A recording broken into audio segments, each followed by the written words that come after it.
Hello everyone, welcome back to my channel. Today I'm going to be making something completely out of my wheelhouse. I'm going to be attempting to make a matcha strawberry shortcake. I had something pretty similar to this a year ago when I was out eating sushi at a Japanese restaurant. It was amazing. I had never had those combination of flavors before. The matcha and the strawberry was absolutely delicious. So I'm excited to give this a go at home. But it was actually very hard to find a recipe for this. Apparently a lot of Japanese recipes are kind of more loose where they tell you the ingredients and then they don't actually tell you what ratios. So I did find one that had ratios and we're just going to give it a go. I also do not have the cake pans that are necessary for this. So I'm going to be making miniature strawberry shortcakes out of these little tiny ramekins. I think that I'll just do like a double layer sort of situation there and it'll turn out just absolutely amazing. We'll see. Alright, let's go ahead and get started with this recipe. So I'm first going to turn up the oven to 350 degrees.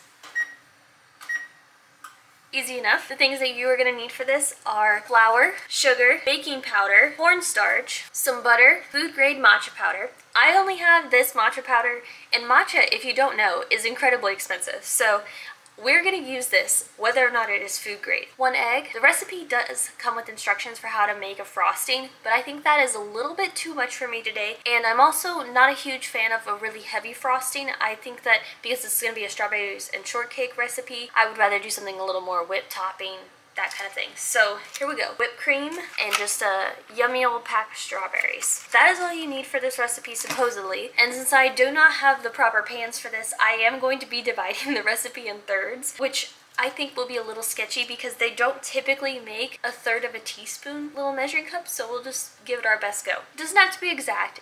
It just has to taste good enough. The first thing I'm going to go ahead and do is grease all my ramekins, and I always use this Pam Perfect Release baking flour. Okay, so I went ahead and melted my butter, and I realized that I got it wrong. I already forgot that I was supposed to be dividing into thirds, so I made double the amount of butter. I don't know how that happened. So I'm just going to use half the butter that I melted. I am also going to get some sugar, and then it says to just kind of beat that in together in the bowl.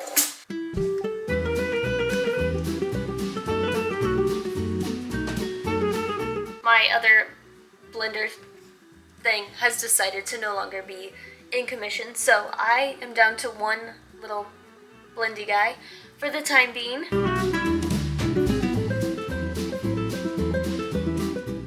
Now this is where it starts to get a wee bit advanced. I need to separate the egg yolks and egg whites. Okay.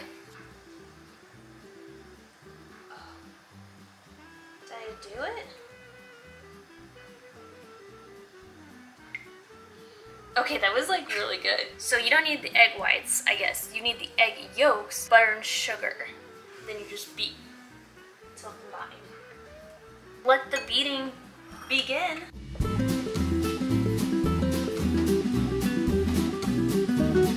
The next step here is actually pretty easy. What we need to do is we just need to put together the flour, the baking powder, cornstarch, and matcha powder. I recently learned on MasterChef that there are actually many types of flour, which I feel like anybody who knows anything about cooking is probably like, duh, but that was new for me. I'm doing a terrible job at dividing this up into 3. I feel like cooking proportions are not really meant to be divided into 3, and that's why I'm having this issue, but it is so annoying. I feel like you really gotta get the cornstarch right or else it's gonna be weird. So 2 teaspoons divided by 3 would be 2/3 teaspoons. Now the matcha, I think I'm actually gonna go a little bit heavy on because one of the comments said that the matcha was not as prominent as they would have liked, and so they just added a little bit extra when they made it. I got this cute little sifter. If you saw my last video, I was using a spatula as a sifter, like a slatted spatula, so this is definitely an upgrade for me. Everybody watch me use this new sifter. I'm so excited. Come on! Let's go! Just taking forever. Come on guys, got this. There it is. And now I'm just gonna whisk this all together and try to get super blended.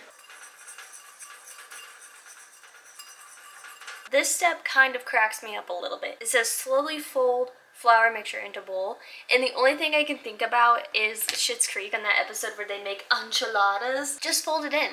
Just fold in the cheese. You just fold it in. From what I learned from Schitt's Creek, you just dump it in and you gently kind of wrap the stuff around it. So I will give you a demonstration so you don't have to wonder, but also I don't know if I'm doing it right. So I'm just gonna, you know, fold it in. Here's the after. So I did just finish folding that stuff in. I had to add a little bit of water to make it kind of bright, but I think it's still good. So for this next step, we're going to be beating some egg whites here until we see some peaks, and then after that we can go ahead and fold that into the batter. So I have here what I believe to be soft peaks, and I am just going to go ahead and fold that into the batter that I've been working on over here. I'm just going to fold it in kind of gently here. So I guess you don't want to lose like all of that air that you've put into those peaks.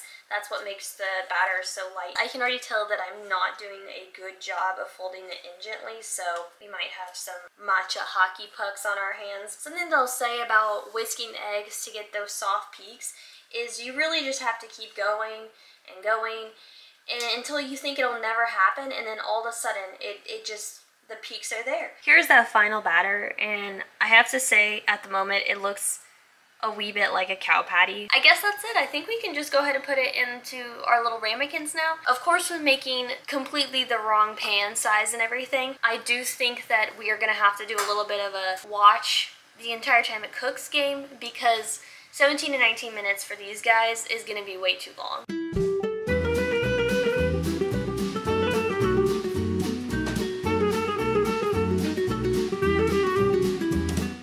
While we're waiting for the cake to go ahead and finish cooking, I think I'm just going to go ahead and cut up my strawberries, get the topping ready.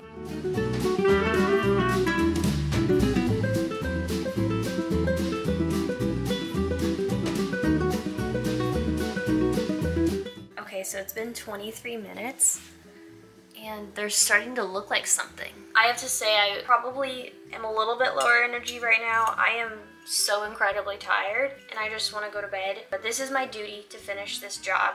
I'm going to take this guy and just cut him in half. Now I have such a vision for what I want this to be like.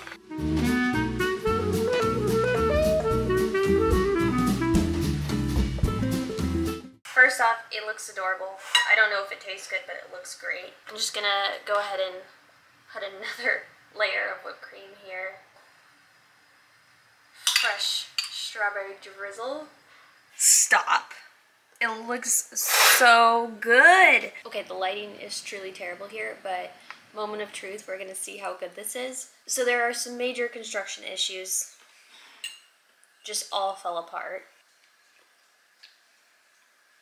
It's a little bit falling apart, but it's absolutely incredible. If you're a matcha fan, I think you would really, really like this. Strawberries and matcha are just such a good combination. I hope everyone enjoyed watching this video. I hope you try this recipe at home. It actually is pretty dang good. Thank you so much for joining me today. I'm gonna finish eating this and then I'm gonna go brush my teeth and fall asleep. All right, goodbye.